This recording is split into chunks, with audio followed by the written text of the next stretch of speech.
SIP എന്ന term നമ്മൾ പലപ്പോഴും കേട്ടിരിക്കും.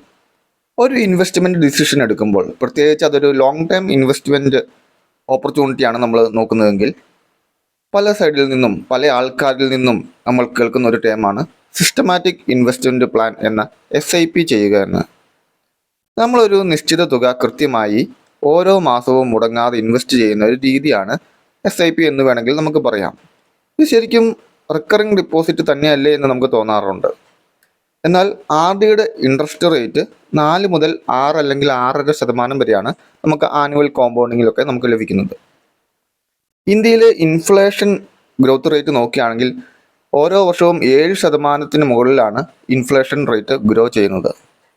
അപ്പോൾ നമ്മുടെ ഇൻവെസ്റ്റ്മെൻറ്റ് അതിനെ മറികടക്കാൻ അല്ലെങ്കിൽ ഇൻഫ്ലേഷൻ റേറ്റിനെ ബീറ്റ് ചെയ്യാൻ പറ്റുന്ന ഒന്നായിരിക്കണം.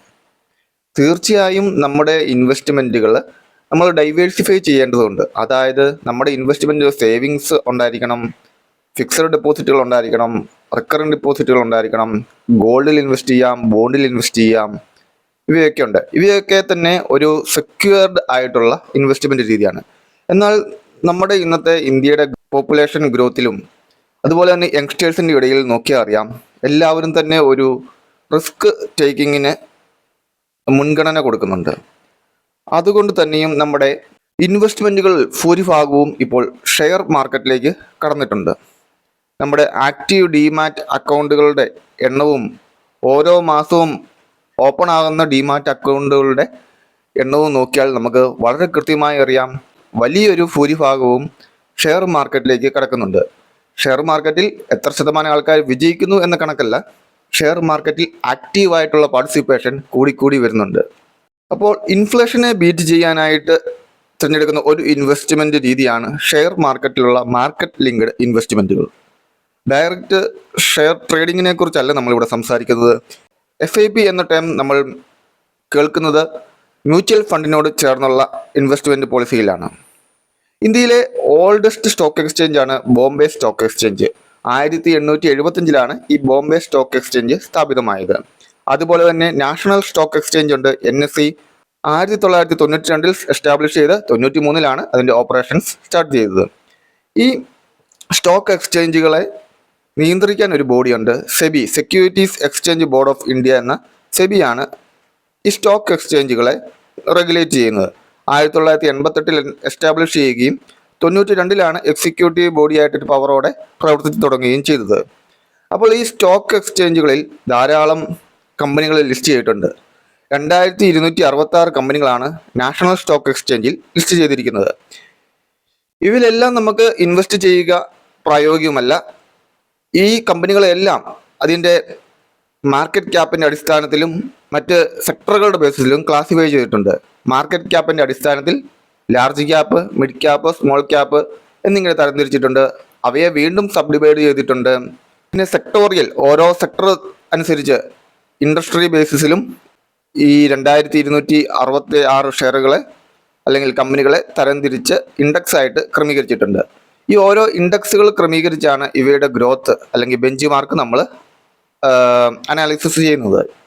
അപ്പം BSE സ്റ്റോക്ക് എക്സ്ചേഞ്ചുകളുടെ കോമൺ ആയിട്ടുള്ള ഇൻഡെക്സ് ആണ് സെൻസെക്സും, നാഷണൽ സ്റ്റോക്ക് എക്സ്ചേഞ്ചിൻ്റെ കോമൺ ആയിട്ടുള്ള ഇൻഡെക്സ് ആണ് നിഫ്റ്റിയും.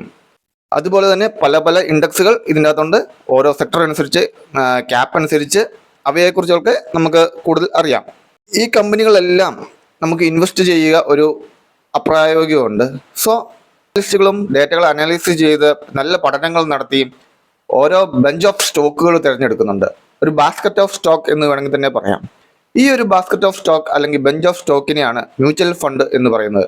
ഈ ഓരോ ഒരു 10, 20 അല്ലെങ്കിൽ 50, 200 കമ്പനികളൊക്കെ കൂട്ടിച്ചേർത്തെടുത്ത് അതിലേക്ക് ഒരു ഇൻവെസ്റ്റ്മെൻറ്റ് നടത്താനായിട്ടുള്ള ഒരു പോർട്ട്ഫോളിയോ ക്രിയേറ്റ് ചെയ്യുകയാണ് ഈ അനലിസ്റ്റുകൾ ചെയ്യുന്നത്. ഇന്ത്യയിലെ ആദ്യത്തെ മ്യൂച്വൽ ഫണ്ടുകളാണ് 1963 UTI unit trust of India എന്ന കമ്പനിയാണ് ആദ്യ മ്യൂച്വൽ ഫണ്ട് ഇന്ത്യയിൽ അവതരിപ്പിക്കുന്നത്. മ്യൂച്വൽ ഫണ്ടുകൾ ഓപ്പറേറ്റ് ചെയ്യുന്ന ഈ കമ്പനികളെ മ്യൂച്വൽ ഫണ്ട് ഹൗസസുകൾ അല്ലെങ്കിൽ അസറ്റ് മാനേജ്മെൻറ്റ് കമ്പനികൾ എന്ന് പറയാം. ഈ മ്യൂച്വൽ ഫണ്ട് കമ്പനികളെയും റെഗുലേറ്റ് ചെയ്യുകയും അവയെ റേറ്റ് ചെയ്യുകയും ചെയ്യാറുണ്ട്. പല ക്രൈറ്റീരിയ ഉണ്ട്, പല വെയിറ്റേജ് ഉണ്ട് ഇവയൊക്കെ റേറ്റ് ചെയ്യുവാനായിട്ട്. SBI mutual fund, ICICI Prudential, HDFC, mirrors, Quant ഇങ്ങനെ ധാരാളം മ്യൂച്വൽ ഫണ്ട് ഹൗസസുകൾ ഇന്ത്യയിലുണ്ട്. ഇങ്ങനെ 44ഓളം മ്യൂച്വൽ ഫണ്ടുകളാണ് അല്ലെങ്കിൽ അസറ്റ് മാനേജ്മെൻറ്റ് കമ്പനികളാണ് ഇന്ത്യയിൽ പ്രവർത്തിക്കുന്നത്.